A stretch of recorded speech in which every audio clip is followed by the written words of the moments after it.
Coucou, bonjour à tout le monde, c'est Lorenzo Mombo, ta sœur. Alors ce matin, j'ai envie de te dire que tu n'as pas besoin d'être boosté, d'être motivé, d'entendre Alléluia, Amen, ou d'entendre le prophète te dire maintenant voici ce que je vois pour que ta condition, ta situation puisse changer, bien pour que tu sois au courant de quelque chose te concernant. Tu connais exactement ce par quoi tu passes, tu connais exactement ce que tu traverses, tu sais exactement où tu veux être. Mais si tu n'es pas désespéré de ta condition, il n'y aura aucun changement.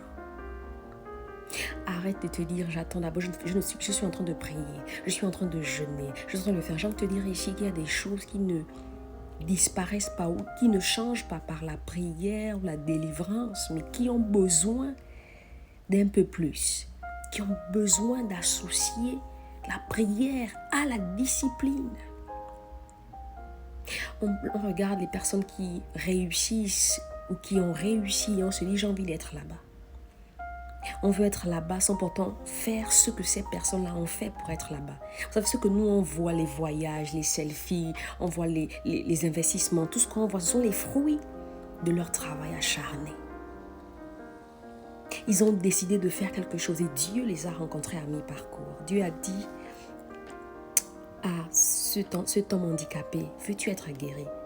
Mais regardez, pour que cet homme handicapé puisse être rencontré par Jésus, il a fallu qu'il se déplace de sa contrée, de son pays, de son environnement, de son confort, pour aller vers.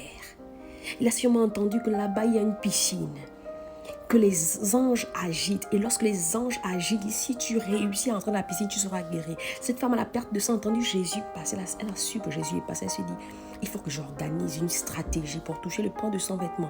Quelle est la stratégie que toi, tu as envie d'organiser pour changer ta condition? Est-ce que tu attends encore?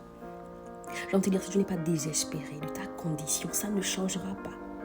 Je n'ai pas le diplôme, non, je n'ai pas le diplôme, je n'ai pas le master, la licence, le doctorat. C'est l'expertise. Qu'est-ce que tu sais faire? Qu'est-ce que tu sais faire? C'est avec ce que tu sais faire que Dieu va te rencontrer. Dieu nous rencontre à mi-parcours. Alléluia. Les promesses de Dieu ne sont pas pour les créatures. Amen. Pourtant, Dieu nous a tous créés, mais les promesses de Dieu sont pour les fils et les filles de Dieu. Mais qui sont ces filles et ces fils? Ce sont ceux qui ont dit oui à Jésus. Ceux qui ont confessé de leur bouche le Seigneur Jésus, qui ont cru qu'il a été ressuscité des morts. Est-ce que toi, tu l'as fait? Regarde même Dieu. Dieu attend qu'il y ait un mouvement de notre part. Quand tu attends qu'il y ait un mouvement de la part de Dieu, Dieu est en train de t'attendre et te dire, j'attends que tu fasses le pas d'avancer vers moi. Et si tu as réussi à entendre ce message, partage-le. Et dis-toi que si tu entends ce message pas par hasard, c'est parce que tu as besoin d'effectuer ce pas, ce mouvement, pour qu'il y ait un changement. C'est l'intérieur qui impacte l'extérieur, alors change maintenant.